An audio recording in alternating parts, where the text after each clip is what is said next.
14 वर्षों के वनवास के दौरान लक्ष्मण एक दिन भी नहीं सोए। किस तरह उन्होंने नींद को हराया? क्या लक्ष्मण जी ने 14 वर्ष का वनवास बिना भोजन और बिना नींद के पूरा किया था?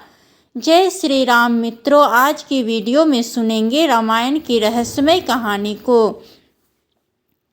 आखिर लक्ष्मण जी ने 14 वर्ष तक बिना सोए कैसे बिताया? क्या कारण था कि वह 14 वर्ष तक बिना सोए खाए रह गए? तो चलिए आज की कहानी को शुरू करते हैं। क्या लक्ष्मण जी ने 14 वर्ष का वनवास बिना भोजन और बिना नींद के पूरा किया था?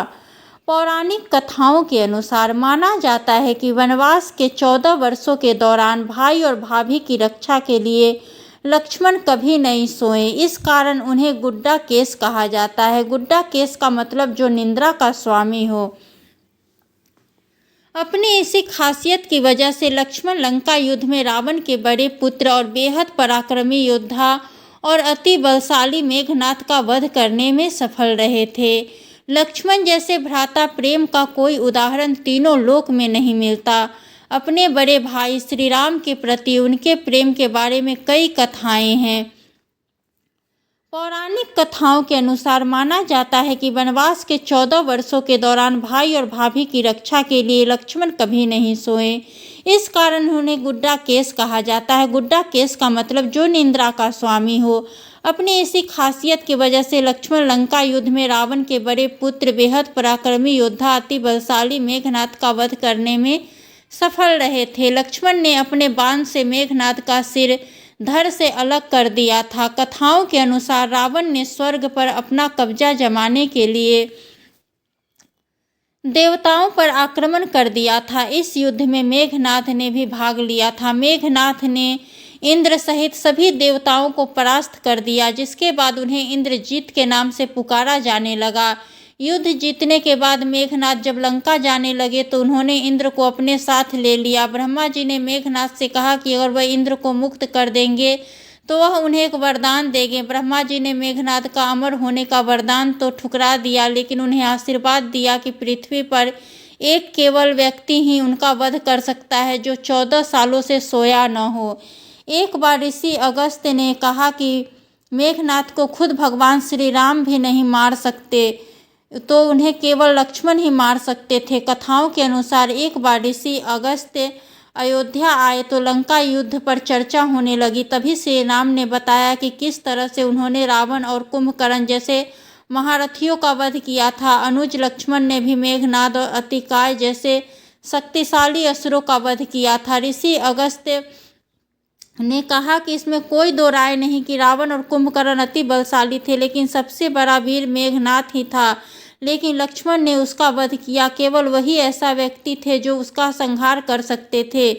ऋषि अगस्त्य से लक्ष्मण की प्रशंसा सुनकर राम प्रसन्न तो बहुत हुए, लेकिन उन्हें आश्चर्य भी हुआ कि ऐसा क्या बात थी कि मेघनाद को केवल लक्ष्मण ही मार सकते थे। राम ने ऋषि अगस्त्य से अपनी जिज्ञासा प्रकट की। तब ऋषि अगस्त्य ने बताया कि मेघनाद को वरदान मिला था कि उसका वध वही कर सकता था जो 14 वर्षों से सोया न हो, 14 वर्ष तक किसी स्त्री का मुख न देखा हो और जिसने 14 वर्ष तक भोजन न किया हो।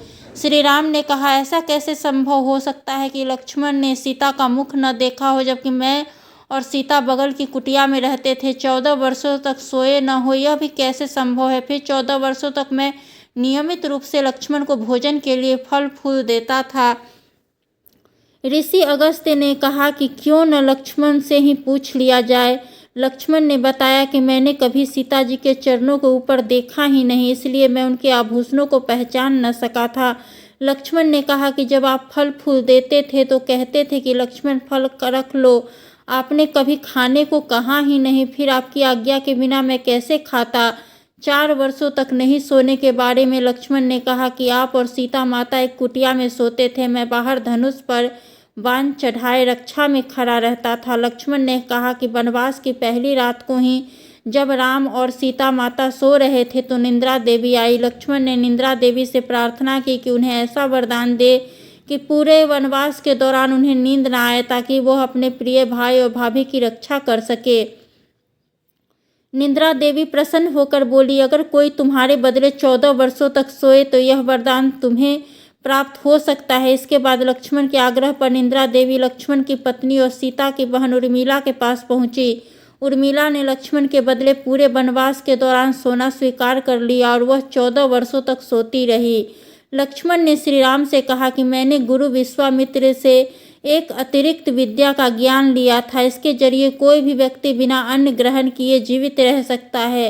लक्ष्मण ने कहा कि उसी विद्या से मैंने अपनी भूख नियंत्रित की। यह सुनकर प्रभु श्री राम ने लक्ष्मण को गले लगा लिया। वीडियो अगर पसंद आती है तो हमारे चैनल को सब्सक्राइब जरूर करें। धन्यवाद।